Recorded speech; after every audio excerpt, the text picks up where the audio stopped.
കേരളത്തിലെ മെഡിക്കൽ കോളേജുകൾ വിദ്യാർത്ഥികളെ ക്രൂരമായി കൈകാര്യം ചെയ്യുന്നുവെന്ന് ഹൈക്കോടതി. നിതിൻ രാജിന്റെ മരണത്തിലാണ് കോടതിയുടെ വാക്കാലുള്ള പരാമർശം. മെഡിക്കൽ PG വിദ്യാർത്ഥികളോട് ഉൾപ്പെടെ മനുഷ്യത്വരഹിതമായ സമീപനമാണെന്നും ഇതിനെ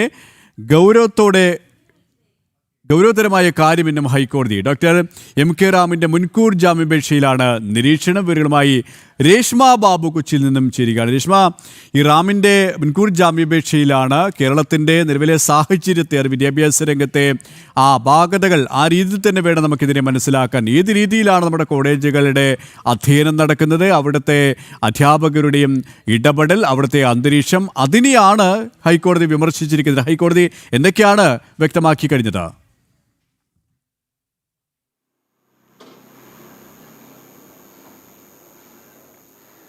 സുരേഷ്, മെഡിക്കൽ കോളേജുകളിൽ അധ്യാപകർ വിദ്യാർത്ഥികളെ മാനസികമായിട്ട് പീഡിപ്പിക്കുന്നു എന്നുള്ളൊരു ആക്ഷേപവും പരാതികളും നേരത്തെ തന്നെ ഉയർന്നതാണ്.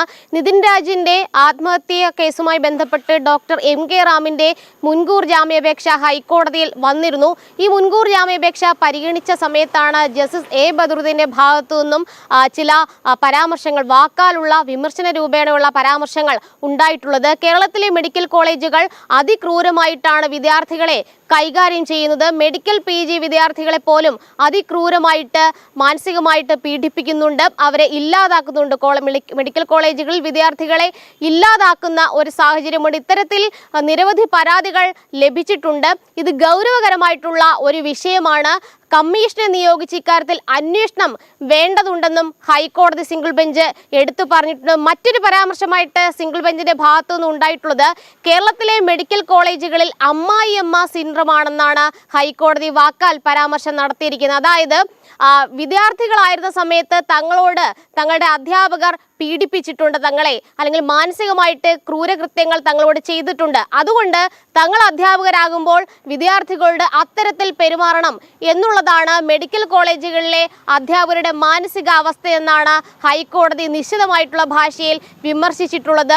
അത് മാറേണ്ടതുണ്ട്. ഇക്കാര്യത്തിൽ സമഗ്രമായിട്ടുള്ള രീതിയിൽ ഒരു മാറ്റം അനിവാര്യമാണ്. ഒരു കമ്മീഷനെ നിയോഗിച്ചുകൊണ്ട് കാര്യങ്ങൾ നടത്തുവാൻ തക്ക രീതിയിലുള്ള പരാതികളാണ് ഈ കേരളത്തിലെ മെഡിക്കൽ കോളേജ് രംഗത്ത് അല്ലെങ്കിൽ മെഡിക്കൽ വിദ്യാഭ്യാസ രംഗത്ത് നിന്നും ഉയർന്നു വന്നിട്ടുള്ളത്.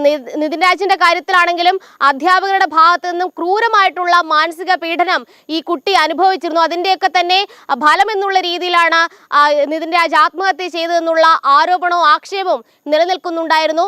മാത്രമല്ല, പല ഇടങ്ങളിൽ നിന്നും സമാനമായിട്ടുള്ള അല്ലെങ്കിൽ നിതിൻ രാജ് പഠിച്ച കോളേജിലെ കുട്ടികൾ പോലും സമാനമായിട്ടുള്ള ആക്ഷേപങ്ങൾ ഉന്നയിച്ച ഒരു സാഹചര്യമുണ്ട്.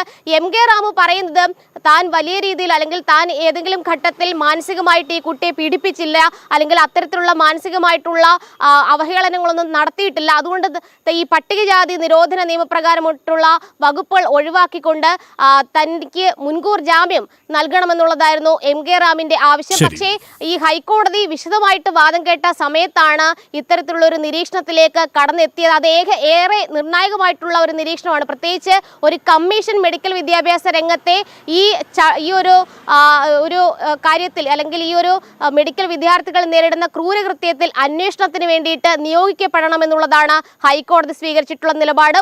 MK റാമിന്റെ മുൻകൂർ ജാമ്യാപേക്ഷ ഹൈക്കോടതി തിങ്കളാഴ്ചത്തേക്ക് വീണ്ടും പരിഗണിക്കാനായിട്ട് മാറ്റിയിട്ടുണ്ട്. ശരി, ഹൈക്കോടതിയുടെ ഭാഗത്തു നിന്നും കൃത്യമായ നിരീക്ഷണം, ഇടപെടൽ, വിമർശനം. രേഷ്മയാണ് വിശദാംശങ്ങൾ നൽകിയത്.